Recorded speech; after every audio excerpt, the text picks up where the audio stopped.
ملګرو ماسخان یم دا وخت مټه کې موجود یم ملګرو نننی ویلاج چې دی هغه ډېر شارټ دی د مټې نه واله د منګورې پورې ښایسته مناظر د لارې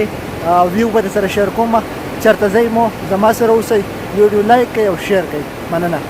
ما چې غلې غلې یار غږېدو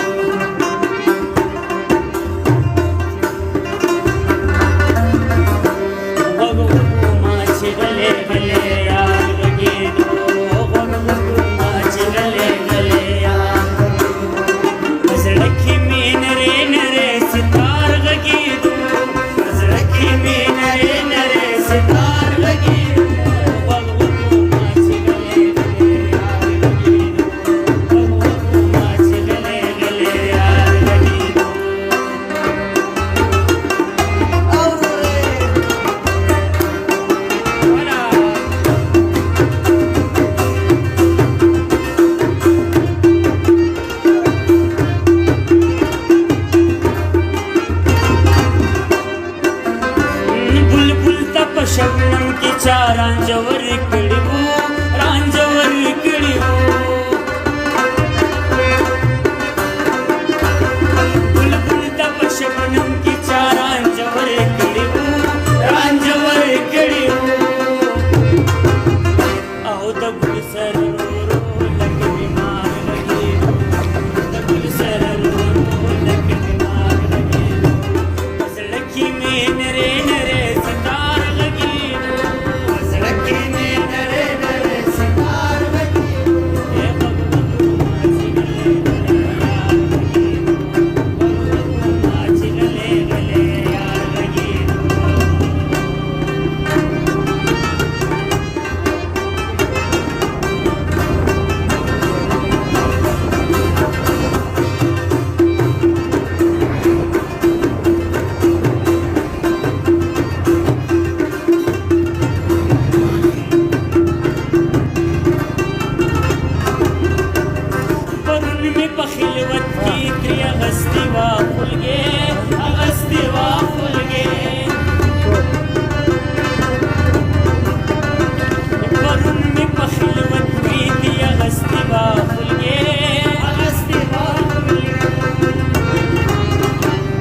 خبر چا کړو چې نن را پسې خار غږېدو خبر چا کړو چې نن را پسې خار غږېدو په زړه کې مې نرې نرې ستار غږېدو په زړه کې مې نرې نرې ستار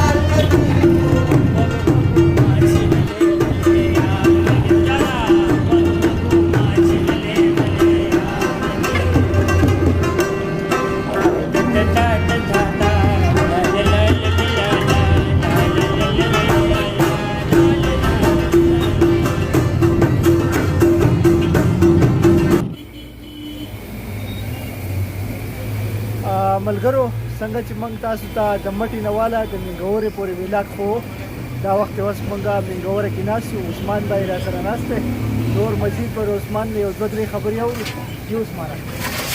بس ماسخانه موږ به څه ووایو خو ستا ډېره مهرباني چې ته رالې او موږ د خپل قیمتي وخت یې موږ له راکړو او بس ماسخانه وخت یې تېرېږي ډېره مزه کوي منګورې موسم هم ډېر د شپې ډېر مزیدار دی او ډېر خوندور موسم دی ډېره مزه کوي ډېره مهرباني ماسخانه کتونکو ته به څه ویل غواړې کتونکو ته منګورې د ماحول په حواله د منګورې ماحول خو دا دی چې منګورې ماحول ډېر برابر دی ماشاءالله او ډېر زبردست ماحول دی هغه داسې هغه پخوانی دغه نشته چې خلک وایي چې منګوره داسې ده منګوره داسې ده منګوره کې څه داسې خاص هغه نشته ډېر ښه ماحول دی تاسو به هم راتلی شئ خو د شپې ګوره د ورځې پکې ګرمي ده نو بیا د ورځې به ورته جاړئ کتونکو دا سره عثمان خپلې ماتې کړي او دوه درې خبرې شیر کړې ویلاګ په دې ځای موږ ختمو تاسو له اجازه غواړو د الله په امان خوشحاله او آباد اوسئ السلام علیکم